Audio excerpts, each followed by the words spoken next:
Yeah, I'm amazed, and people show these things off. Nick, another thing too was one of the districts in Wisconsin bought through grant funding 100-year-old building, right? 100-year-old building, all glass doors with wood on the outside, and they bought these really hefty duty locks for the doors. And a couple things. One is they didn't realize, of course, the door's glass. Like this is all just normal glass. And the other part is that this could quickly be locked from inside. The first week of school in fall this year, in that building, 3 times students had locked themselves into the classroom and couldn't get out. So one time they had to bust the door down to get these people out. And then the issue becomes, okay, we just put all this money in, we just spent all of this money, and we talked to the vendor, and the vendor's like, I don't know. Vendor, can you fix this? I mean, it's like a recall on a car, like come in, there's no recall. It's like, it didn't work for you, too bad. You just spent $100,000 and, Oh, well. But yeah, so marketing, I'm so glad to be on your show because school safety, I would say the preponderance of school safety is effective marketing. And you're marketing to an audience which already wants your message, and confirmation bias and social proof. Which is a marketer's dream. It's an extreme danger when ethics aren't involved, and not only ethics, but just the practice of, like we talked about, bollards in front of schools to keep you from bringing a car through the front doors. Again, like that would actually probably work, but we know that just doesn't happen. Like that is so remote. It's like, here's something that could, protect your school if a meteor were to hit it. Like, something like that. Well, maybe, I mean, if that were to happen, but would we invest in something like that? I mean, so you get these extremely low probability things, but because you have a media frenzy, and if you're a good, effective marketer, if your job is just to market, you just say, it could happen here. It happened there. It could happen here. Hey, wouldn't you want to err on the side of being safe? We can get this in place 7 to 10 days. The money's worth it. Come on, money's money. You just pretty much wrote a video script. If I was to write like a video sales letter for like a bollard, I would do it. And just in case, if you guys don't know what a bollard is, I'll put a picture of it right here. But you guys have probably seen it. You didn't know it was a bollard. But now that you pointed out what it was, I kind of see them everywhere. I'm just like, they don't really do anything, do they? Yeah, I mean, it makes sense to put them in front of a convenience store so you don't have a smash and grab. That was, so someone doesn't break through the door and then they run in and take things. But as far as like people, attacking a school, it just doesn't make sense. I wrote about it in my book too. Bollards, people actually die from these things. Like they put them on trails, like running trails and biking trails. And there was a guy in Ohio was researching this. And bicyclists, like someone is in front of you and all of a sudden they move to the left and then you're head on with the bollard, you hit it and die. Cross-country runners hitting these things and dying, because someone moves in front of them. So it's not like these things are benign. And you put them in front of schools here in Wisconsin, I mean, we get winter, these things get all iced up, and it's impossible to like clean around them. I mean, it just doesn't make any freaking sense whatsoever to do this. But again, it's marketing, and people say, well, I can see it, I can kick it, it's right there, it's big and it's yellow. Like they paint it so it stands out, and that's safety. And I don't know. I mean, Nick, there are times, I mean, I'm not going to do it, but there are times I'm like, it would be so easy to step to the dark side of school safety, especially with my credentials and my knowledge, and suddenly say, I've seen the light and now I'm working for this company and just make hand over fist money. I'm not going to do it, but it is so easy. I mean, it's like, what is it? Star Wars. It's like Luke Skywalker, right? It's like Luke and, Darth Vader. I mean, am I going to go to the dark side or not? But it's weird. It's an easy step to make. And the other thing, I was telling my mom about this. She knows I'm going to be on the show, but like she was saying, it's like, yeah, a lot of that is true, but like her concern as a parent is like the world isn't the same as it was. Like do you think that we could ever go back to the sense like we don't have to worry about it? Because my mom is basically your age, and she said, well, when I was a kid, nobody ever thought that like, the kid next to us could have like grenades and stuff. But like, do you think it's possible that we could actually go back to that? Or do you think like once we open that can of worms, we can't shut it? Yeah, I don't think there's any going back. I just, especially with social media and how fast information travels, and the fact that information isn't fact checked. And so I don't think we could go back. But we also have this misconception that we're kind of in the first time in history when all of this danger is before us. And my mom lived through World War II as a student, and she remembers air raid siren in her town, and you'd have to get under a desk, and they'd say, the Germans are flying over and they're going to drop bombs. They'd have air raids at night, air raid drills and stuff like that. So Wisconsin, I mean, was a big munitions state. Just 30 miles from here was the biggest munitions plant in the United States for World War II. We had the Cold War, some of these psychological things, but I don't think so. But the fact is, are we having kids, walking down the street who are going to be picked up by strangers and stuff like that? I don't think that's happening. We perceive a lot of fear that really isn't there. I get into so many areas. Like I talk about, I did a presentation with Hector Solis about sexual offenders and grooming. Yeah, that's definitely increasing significantly for all populations because of the tools of the internet and deep fakes and being able to do things like that. But once we become afraid of our environment, afraid to interact with our environment, we become more vulnerable. I wrote about it in the book. 100 years ago, a third grader could go 30 miles from home unsupervised. Now it's less than a mile. So when we just get afraid of our environment, anything, it's new to us, it scares us. We don't know how to engage with it. We have to touch chaos once in a while, whether chaos is going someplace that we haven't been, trying something new, doing whitewater rafting, taking a trip somewhere, whatever it is. But even those types of things are getting dampened down. So I guess it's kind of like the dodo bird, theory of, if we just don't expose people to something, the first time they get exposed to it, they're going to crumble. They're going to freak. Yeah. How you talk about like processing chaos. I didn't realize how loose your definition of chaos actually is. It's like when you talk about the torus, and just in case you guys don't know, a torus basically represents, imagine a bagel and the inside is stuff you do every day, like going to work or school. And on the outer layer, it's stuff you do every week. The farther you get from the center is stuff you don't do as often. So in that definition, chaos could be something as simple as exploring a part of your university campus that you've never seen, or just going to a different state. Idaho is 20 minutes from there. It's chaos could be as simple as that, or just going on a hike on a trail you've never been on. Nick, you've got it. Yeah, completely. That is the definition. And then, to get outside of the bagel, that could be the power goes out for 2 hours, so now you're in some kind of, feeling, well, we're used to the power always being on, and, but do I have to take things out of my fridge? What should I do? And what if it gets to be 10 hours? But yeah, so chaos, you're right. People have a definition of chaos of being this really horrific, massive sentinel event. And really it's not. It's just getting out of this self-similarity of today was similar to yesterday, tomorrow will be similar today, of pushing yourself, getting out on some hikes. There's a podcast, there's a guy, The Wandering Woodsman, does a show. He's a teacher out in Pennsylvania, and he always posts these videos a couple a week. But he just, he gets out, gets the students out in the woods. And that's one of the things, is just getting people aware of different things. How do we problem solve? How do you figure out trails? How do you read some maps? And, how can you tell if it's starting to get, we're only going to have so much sunlight, so we got to start to get back. But all of these things, yeah, it's so crazy to think we're just erasing those things. As you said, a university, it's like going on to university and saying, this is my building, and I'll only go here because I know this building. I'm not going to go and find the library. I'm not going to find this. I'm not going to go out at night to this presentation because I haven't been out on the university at night. These are all things that bring people to the crust.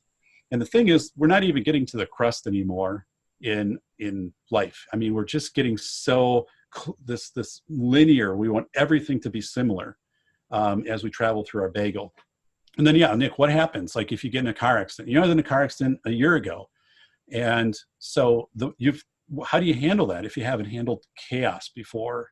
Act like nothing's happened. That is exactly what you do, right, Doc? How do we process chaos? We act like nothing happened and, just play dead. Right, Doc? Yeah, absolutely.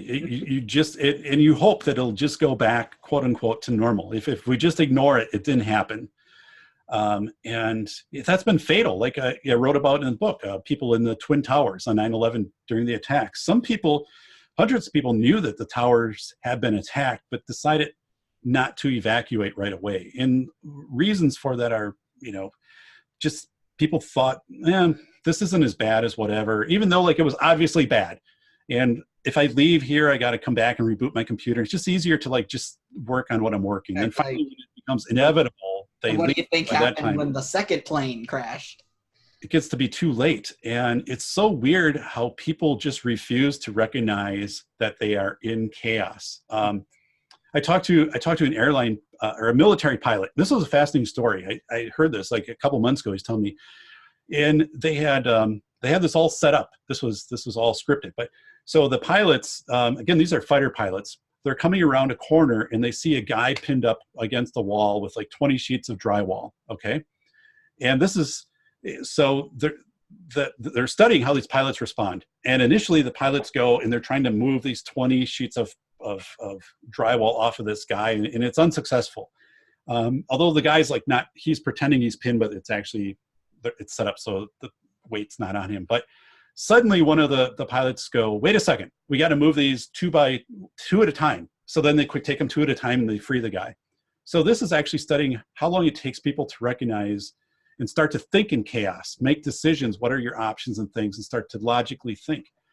And the thing is, people don't want to accept that they're in chaos, and then it's hard to get people to make decisions. When I work with people in chaos situations and I train them in tabletops that get fairly intense, tabletop exercises, people can look that up, but I always tell people, make a decision, because people will freeze. They want to stay in this bagel. They don't want to accept that bad things or unusual things are happening.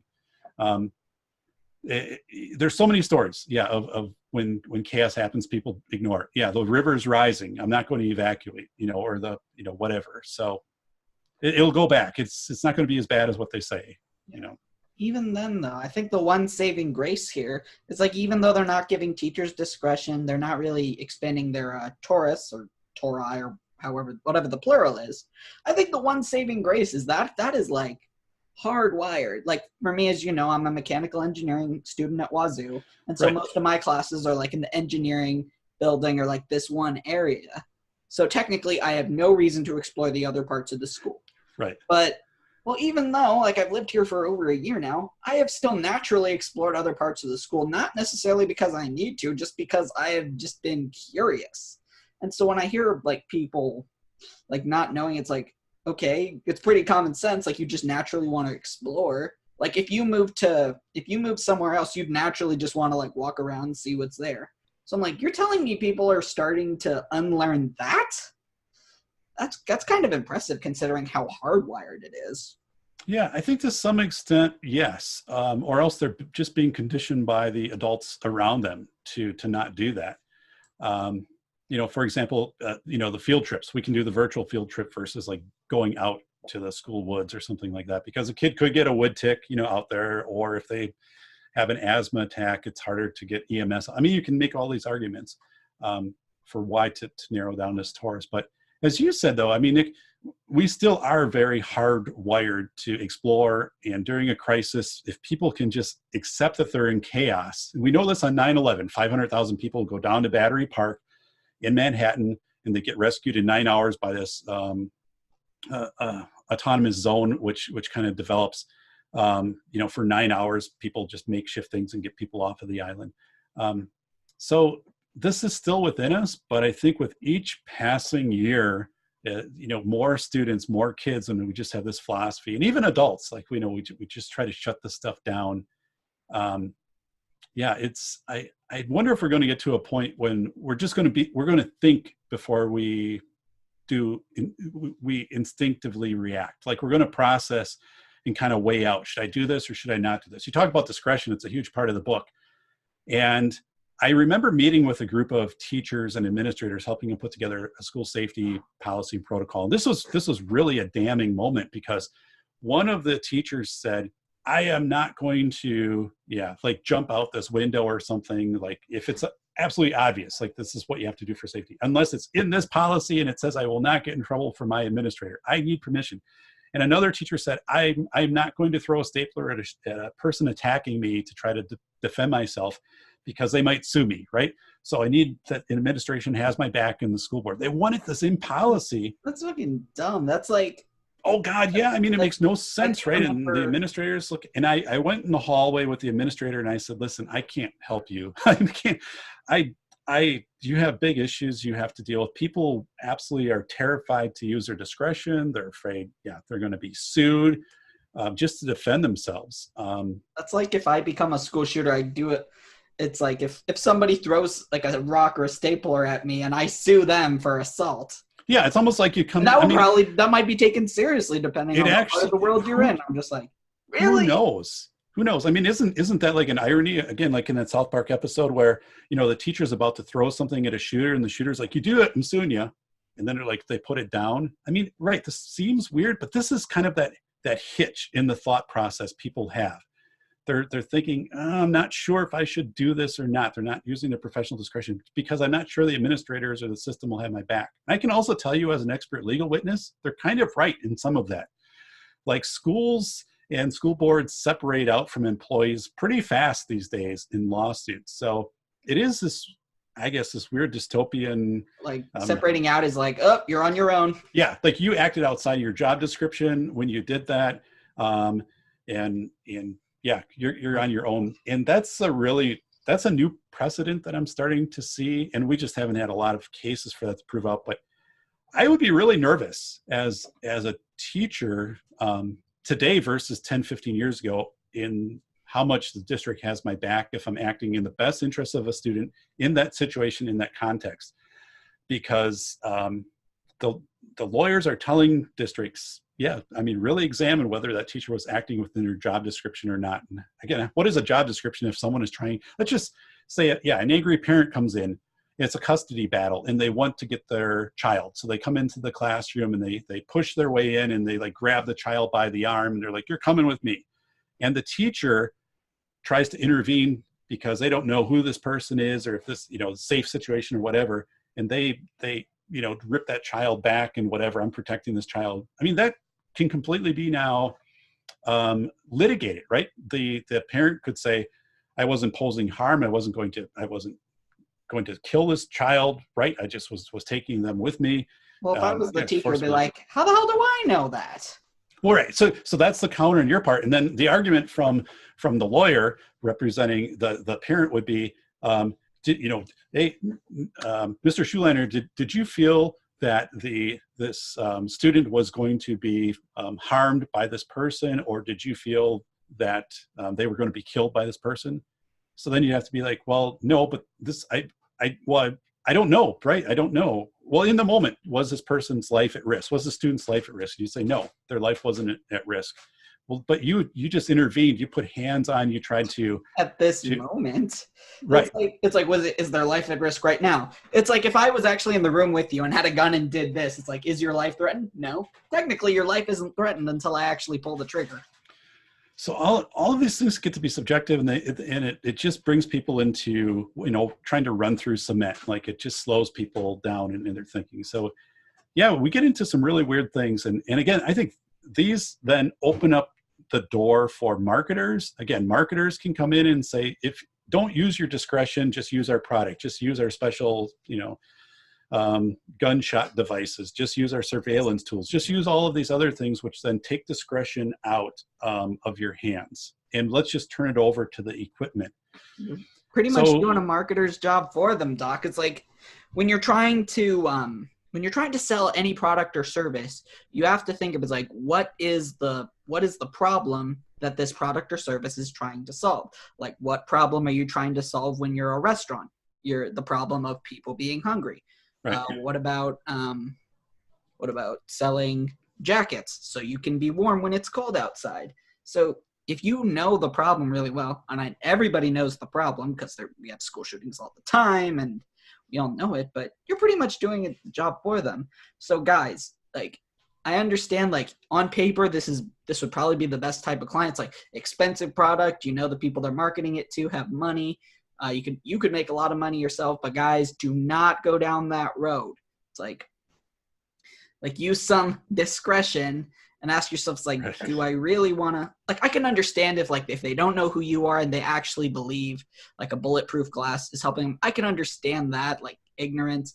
But if you're watching this, you guys honestly have no excuse to work with like any type of school safety thing that isn't Dr. David Perrodin here, because we have just told you why it doesn't work.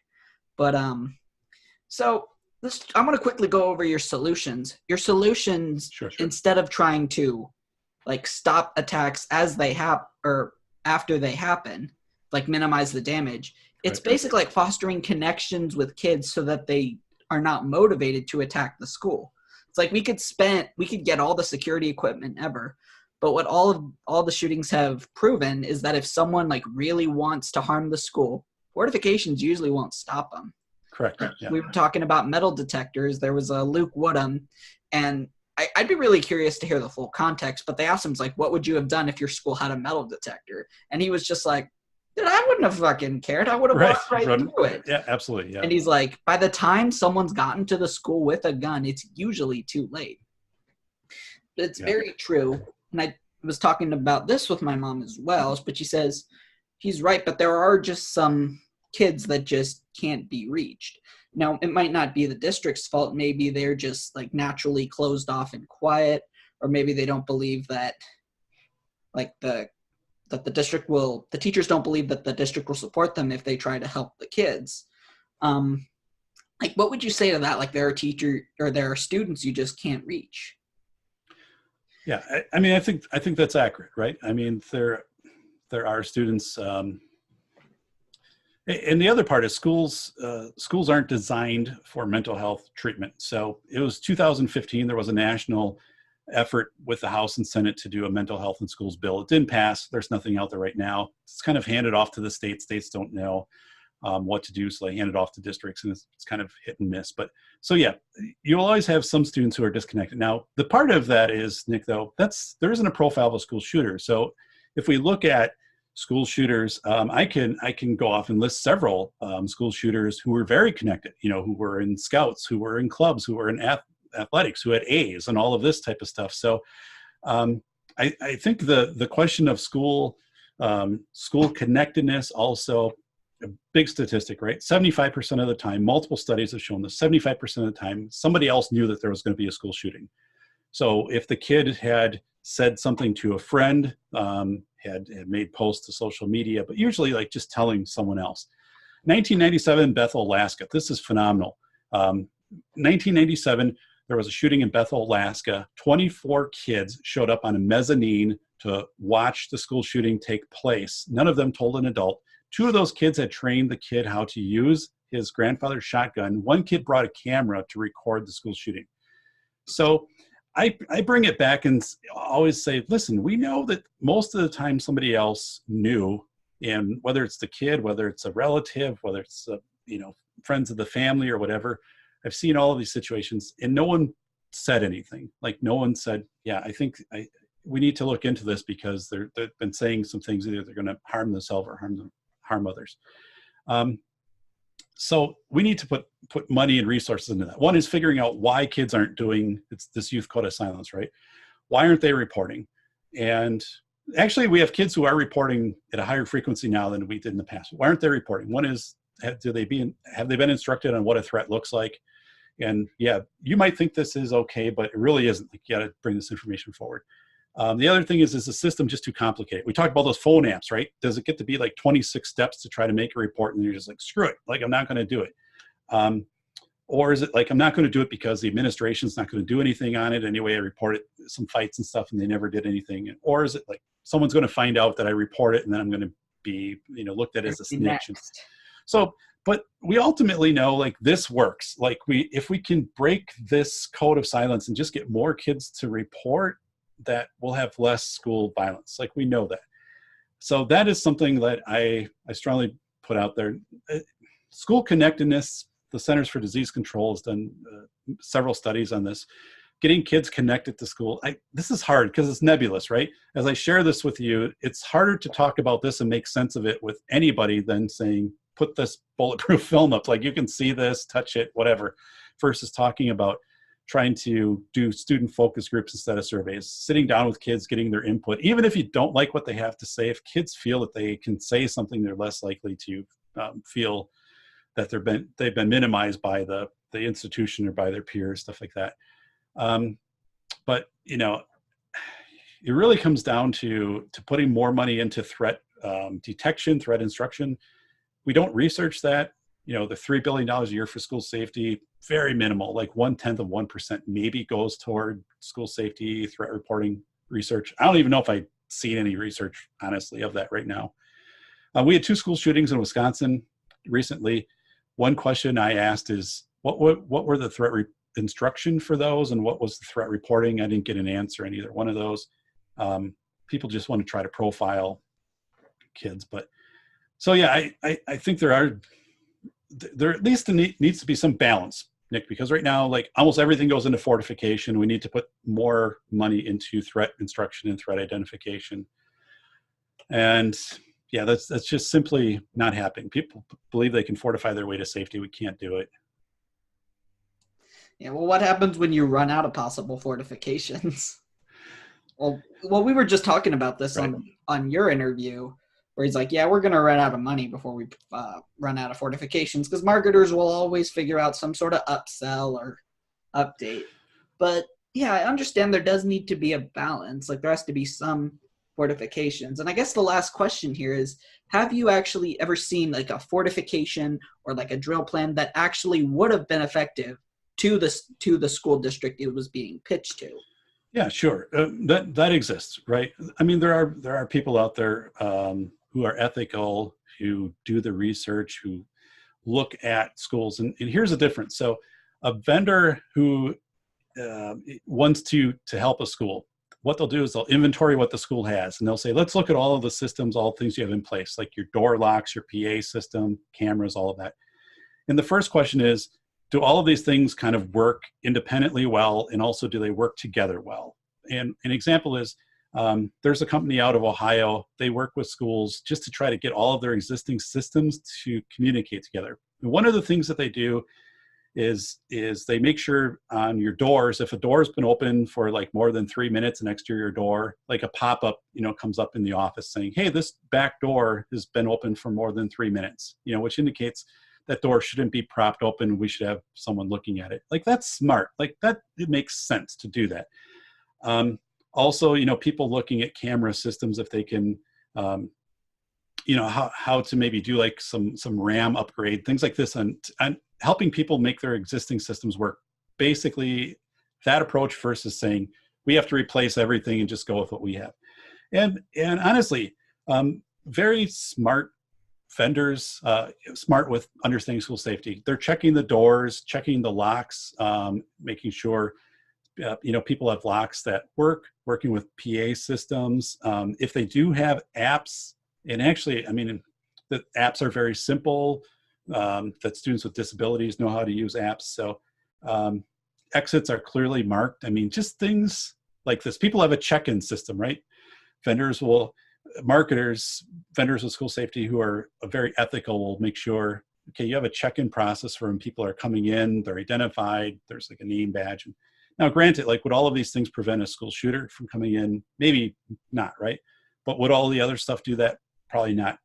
But we know that, yeah, in the threat reporting and systems, helping people. I mean, one of the things I do is like how to work with kids. How do you identify what's a threat? How do you report it? Demonstrate it. Like, I teach people, have the kids demonstrate it. But yeah, there are companies, and I think the companies that are very ethically accurate in what they're doing try to look at the systems the school has and then get them to either operate better or together. And then maybe they'll have a few pieces they'll sell to like make the final connections. So I have a lot of respect for those folks. I guess, I mean, I'll just say one off the bat is Status Solutions in Ohio. I don't have any fiscal connection with them or whatever, but they come in and really have an approach. And they might be like, you're going to pay us to do the study. And there might not be anything we recommend other than, yeah, there's these 3 locks and this one PA system over here that, you should change, and here's some things. But ultimately, I think once you bring your insurance company into it as a school district, whoever is insuring you, who's responsible for if something goes wrong, they're going to be really honest with you too. I mean, of what you need, and they're not going to put you, sell you a whole bunch of stuff that you don't need. And they go to a whole bunch of places and stuff like that too, so they can have a lot of comparative data. But yeah, so there are folks out there who definitely work in these areas. Now, I work almost exclusively on induction, helping people learn about how school safety is, and like new staff, new students. How do you learn about school safety stuff? And then also, I work with student focus groups. So helping students, actually I had it on my Zoom recorder, a focus group that I did with some students and taught staff. I was going through yesterday and doing some other work, and I'm like, oh, here's still a file that I had on there, where then students talk about their school safety, what makes you feel safe here. If someone started here tomorrow, what would they need to know about safety, things like that. Talk about, in this drill, what were some questions that you had? How could this be better? I mean, it sounds easy, but actually when students start talking and you transcribe it, it's like pages and pages of stuff. You can start to see themes develop. It's really cool.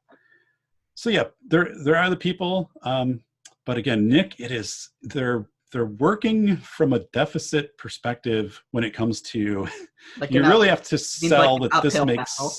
Yeah, you have to first convince people to even let you do the do the pitch that this makes sense, because research is minimized too. We've just become a society where people, you can say, and I've done this in the book, like the book was strongly researched and cited, which minimizes arguments against positions, but people are like, yeah, but that doesn't, research. I mean, we just want to deal with this. We want this is what the parents want. So how can you help us with this? So there's a lot of people, I think, that are the market's getting tighter and tighter for the people who are really doing the best interest of students, and that it's not going the other way around. It's really kind of frightening. Yeah, and I'd say it's the same deal with marketing, because I don't know if you've seen, I don't know how many videos you've seen, but one of the common themes that I point out is the reason I like SES course so much is because the vast majority of marketers have no idea what the hell they're doing. Like, even if they do believe they can help the clients, like the things they do wouldn't actually help the clients. Like, that's why I'm big on like selling with ethics. It's like, right. I'm a very strong believer in like, well, first, just make sure you can actually help the person. Like, you can do all the sales stuff if you believe you can help them. If you don't believe you can help them, don't try and take their money. Like, I've had a few people approach me to be potential clients, but I've just looked at their website or like what they're selling, and I'll just be honest, like, I have no idea how I'd market this. It's like, right. So it's good to hear that there are companies that actually walk through it, like before they try to sell them their products, like, okay, what are they already doing? And do I think they can realistically help this person? And if your knee-jerk reaction is, no, I don't think I can help them, then that's it. Don't try to help them. But it's like that in the digital marketing world too. Like, how there's always Facebook ad gurus, like how to build a 6-figure ad agency with no. Oh yeah. The thing is, that really just poisons the well for people like Seth or me, who you maybe shouldn't trust us from the traditional methods. Like, I'm not a 20-year marketing vet, but I've stolen clients from agencies, and I will actually say whether I believe I can help you. But I don't know. It's funny how maybe this is just a common thing with young industries, because like Google is only as old as I am, and Google Ads has been around right. for only a few years, but I don't know. It's interesting to see that. And that's a good point, Nick. I didn't think about it until you just said it. But also, like school shootings, people kind of benchmark to Columbine, 1999, as being like the start of contemporary shootings. Although we know there have been shootings in the past, but that's really that's 20 years. 20 years is not a lot of time. I mean, so this is still pretty new for people. And I think when it's new, it's, as you said, it's kind of the Wild West, right? A lot of things can get proposed, a lot of things can go, and you don't have this longevity to look back on. So yeah, I think that's a really good point that you brought up, is we're dealing in a very new environment right now. And, we talk about social media and apps for threat reporting. I mean, my goodness, like we didn't have that 10 years ago. So suddenly, that's in every district, every state. It's absolutely crazy how much that stuff has gone, through the roof. Right. And like, it's so easy to do stuff to think you need to keep up with the Joneses in terms of technology. It's like, you ever heard of, they talk about MarTech, like all this analytics software, because like we are a data-driven marketing agency. Right. And it's like, what the hell does data-driven even mean? Right. Well, it's like you should be data-driven, but the definition is a lot looser than people realize. It's like, what does data-driven mean? Like, you might have heard a few variations of this, like maybe it's results-driven, ROI-driven, safety-driven. It's like, that just means you use data to make decisions. And the data you use is actually pretty simple. Like, we'll do it right now. So let's say I have two campaigns, campaign A, campaign B, and one campaign is costing $20 to get a sale, and the other campaign is costing us $5 to get a sale. Which one should we do more of? The second one. Like, there you go. That is data-driven. I knight you. You are now a data-driven school safety expert. There you go. Add a certificate to that, right, Nick? Add a certificate, and in addition to the knighting, now you've got something else. But yeah, absolutely. That's data-driven right there. It's like, yeah, you should be data-driven, but that's like a restaurant having the tagline. It's like, our food won't make you sick. I'm like, okay. Right. It's like, what are you going to be beside data-driven? Are you emotions-driven? Like, is anybody not data-driven out there? Oh, completely. Yeah. So it makes so much sense to frame it out and people just to step back and look at it. But yeah, people, again, if they take one step away and just pause and analyze things, then they start to bring up some questions and really but people don't take that step. They don't. They go with either, like you said, social proof, or it's kind of, just this trust. Hey, or this remote chance. I mean, if this works, yeah. Yeah, and it's like the other thing that I'm sure you run into when all these vendors are trying to sell like security systems. Do they ever stop and ask? It's like, can these guys realistically afford it? Because even if you do believe you can help someone, it's like, what is the price point, and can a small business afford that? Like, I'll tell you right now, a lot of marketing agencies are going to try to charge you at least $1,000 a month, a lot more if they're like a big, well-known agency. Right. Like $1,000, I do think that is a fair price. But the problem you run into is like, if you want to start with small businesses, can most small businesses realistically afford that without seeing instant results? Yeah. So you talk small business, and we'll just translate that to small district. A school district that maybe has 200 kids K-12, and that's not uncommon. Across the country, a smaller district or rural district. But yeah, can they afford it? So you look at the overall budget. They're probably already making cuts to their instructional services, or they're, instead of replacing their buses every 10 years, now they're replacing them every 12 years or something like that. So it does become, right, you ask the question, can you afford this? But of course, what price can you put on school safety? If you can prevent or lessen an attack, and that will always outweigh in customer perceived value. This, can you afford it? But yeah, nobody asks to a district outside of those companies that I talked about before, like Status Solutions, like what's your budget? What are we looking at here? What we can do versus, trying to market a bulletproof igloo. And we don't care what your budget is. This is what it costs. If you want it, this is what you're going to pay. It would be great if people were looking at, the district and really seeing what was viable for that district. But they don't almost have to do it, because if you badge something as school safety, it's an easy sell. It's an easy sell to the taxpayers. It's an easy sell to the district, even though it's not an ethical sell most of the time. And people, I guess, would say, well, ethically, if it didn't hurt anything, right? It didn't hurt that we put these cameras, and it didn't hurt that we did this. Well, yeah, I guess it didn't hurt directly, although it hurt from taking dollars from somewhere else, like, staffing or counselors, or, not replacing other things that should be replaced and maintained.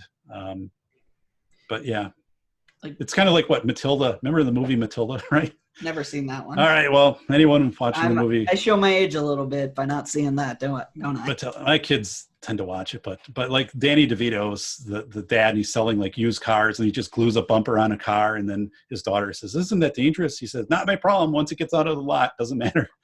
And, sometimes it's that way, make the sale. Like I told you, that company that sold the locks to that school, and because the locks didn't work for the setting that they sold them for. And then they come back and say, yeah, these don't work. Like, so can you fix them or can we retrofit? And they're like, yeah, it's too bad. Not my problem. Not my problem. Out of Yeah. here. So It's the same thing that happens though. It's like, what people don't realize is if they can't even afford it, you're wasting your fucking time trying to sell them anything. Because even if you are persuasive, if they can't afford it, they can't afford it. Is like, that's why if you reach out to me, I think I have a question on my website or like an FAQ. It's like, and I say right now, it's like, if you can't afford to pay me at least $500 a month, most likely more for my services, this is not for you. And right. Especially maybe customer perceived value works against me because it's like, the agencies will probably try to charge more simply because they have more overhead, but they're still more likely to get the sale simply because like, oh, we have an agency, it's an office, we have a certification, even though I have it too. Right. But, absolutely. But they don't have anything saying like, if you can't afford this, this isn't for you. Like they just need clients. And as a result, the thing that's really sad, because I'm working on this one course with someone that's like cheap. It's meant for people who can't afford to hire a digital marketer like me. And basically says like, you're not missing out on that much. And the reason the guy, his name is John, wanted to create the course in the first place is that he noticed that the small businesses who can't afford him, they usually needed his services the most. And Sure. Have you found that similar to your case? It's like the schools that can't afford like these bollards and all that are the ones that really need like actual school safety the most. Yeah, that's a good question. I mean, I would think authentically, for example, I guess I wouldn't be even fractional the cost of what these bollards, fences, cameras and things like that would be. So I don't think it's so much of that someone couldn't afford me. It's just they get so convinced that I'm not the solution because they're convinced that the solution is going to be, these other things that then, because they can't afford, also makes them feel inferior. As a district, we can't afford our version of the bulletproof igloos and things like that. So we're just going to go with a lesser safety version, I guess, a generic. I don't know. It's a question I'd have to think about a little more. Usually like cost of my time isn't a barrier to a district. Because in almost all cases, I would be less than any of these types of things that they're trying to bring in.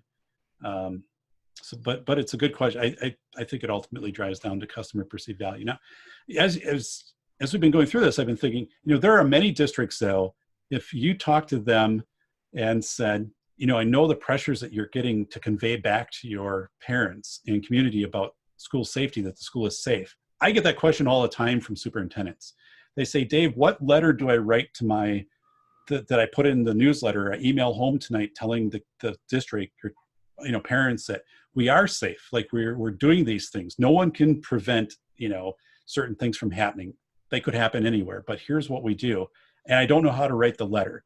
And I'm kind of thinking the more I've talked to you is they really need to talk to you. Like they need to know about marketing of what they're doing and to be able to put it together in a cogent way to get that information back out to their staff, back out to their constituents of here's what we do and here's why we do it in a way that's understandable. And just not too much information. But people struggle with that. It's almost like defending their actions. Let's say they've even done everything. Like they have all of the safety devices you could ever imagine. And they have all of those. They still struggle. And I've got notes over here, Nick, from many calls to superintendents this week. And that one question is, I don't know what to say to my teachers and what to the community and to the parents. Like, I just don't know what to say. And they really need to listen to you. They need to listen to your podcast. They need to listen to your work. Or they might need to reach out to you and just have a discussion of saying, how do we kind of market ourselves as being knowledgeable about safety and the things that we've done without seeming like we're defensive? It is very valuable because I think a district that does it has a stronger trust from their parents. it puts them in a strength position for open enrollment and things like that.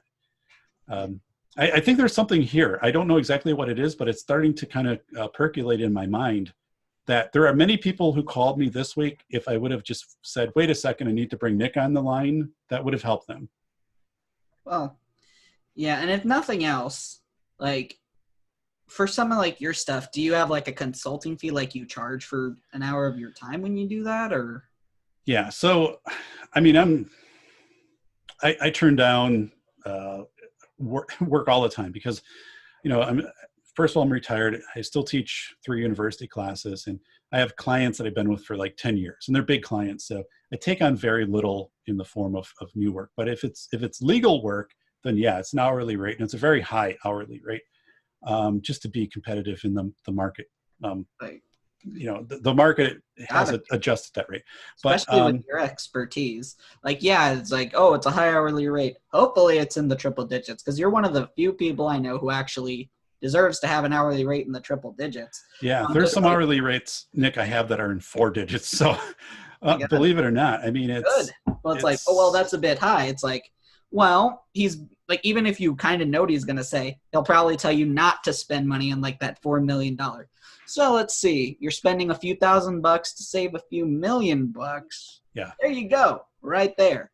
And if nothing else, like, it's like, I'd be honored if you wanted to get someone like me on. It's like, people are like, well, he's just a 21-year-old kid. What's he going to tell some, like, because it wasn't that long ago that I was in the type that. No, you have such an advantage, Nick, because I mean you're a smart guy, and the other part is you're very close to actually seeing and having experienced the market environment, and I'm not there. Like, I can only see it from my perspective. You have a massive advantage to saying this is what it actually is like. So yeah, I would definitely, I mean, when I brought you onto my show, that was a huge asset for my listening audience, right? To have that, and out of 114 shows, because I'd never had anyone previously who was very proximal to high school who could actually say, this is what they did when I was there. This is how they involved me, or this is how they didn't involve me. This is what we thought. This is perceptions. That's gold to understanding versus, trying to have someone who's been out for 20, 30 years think about what it's like, or someone who's only seen it from a teacher perspective. So yeah, I think your insight is spot on. And plus now you weave all these other things, your marketing, your university experience. So you have a lot to offer. Yeah, I think you're extremely valuable asset to anyone who wants to just position themselves much better. Well, I really appreciate you saying that. And if nothing else, one thing I can tell people that definitely most of the experts would never dream is like how to defend yourself against digital marketing. So it's like, even if you don't believe, even if it's like, oh yeah, I've seen this ad for a security system, I'm not going to buy it. It's like, there's some other things. Like, I'll tell you guys right now, if you wanted to send this to anyone, if you see an ad for something you don't want to buy, do not click it. Don't engage. Don't give it any form of ground, because if you click it or even watch the video for too long, they have data and a way to remarket you. Yeah. So Nick, I mean, a super point, right? So you are the type of person who needs to be, presenting again to these school leaders and to say, here's how to say no also, right? Here's how to say no, because a marketer might just say, okay, I'm going to do a free presentation for your school board. And I'm going to, just part of it's going to be awareness and whatever. And then part of it, and they'll be like, oh, okay, you're going to do this awareness side. You're going to do this professional development. We're not going to have to pay you, but they have the in, right? People don't know how to say no and also how to say no without making it look like we're indifferent. We're not caring. They don't have the words. They don't have they don't think through how they're going to say, we have already informed our process. Here's how we get our information. I will contact you if we feel your service would benefit us right now. I'm not contacting you. So end of discussion. So that's a much different thing than saying, yeah, we're just not doing this. And then someone trying to counter back and leverage of you're not uncaring, like you're uninformed, you're stupid because 5 other districts around you have done this. You can't bury your head in the sand. We're offering you this. What are you going to do when something really happens and you have this chance and you turned it down? So yeah, I mean, you have so much of value. I mean, Nick, I would actually love to work with you on my next book and have, you know, you contribute to a chapter of saying how to say no. Because people don't know that. They're afraid to say no. Yeah, which I don't know. It's very sad, especially when I see like small business owners sign deals with like marketing agencies that even if they did have instant results, like we know the marketing agency can't get them results that fast. It's like it's just kind of disheartening to see all the similarities between the marketing agencies and the well, I call them the big agencies versus the big school vendors. Like they use these fancy words and demonstrations to get you to think that only they can do what they do. Yeah. Which is, I call it the color handouts because I can tell who the big vendors are because of the handouts they put together have all color in these big graphs, and I print them off and it kills my printer. And I'm like, yeah, this is this is crazy, right? But yeah, the parallels are definitely there. But anyway, Doc, thank you so much for being on the show. This is probably one of my favorite episodes to film. Hey, mine too. I really enjoyed it. I really enjoyed it. Yeah, thanks, Nick. Yeah, we're going to go ahead and wrap it up here. So, Doc, if people want to learn more, or if many of my audience is a parent and wants to learn more, where can they find you? Sure. Go to safetyphd.com. So it's safetyphd.com. My blog is there, and with every blog I do a podcast, so it's in video, it's in audio. There's 114 episodes. They're about an hour long, but they have a whole bunch of different areas of personal, school, community safety.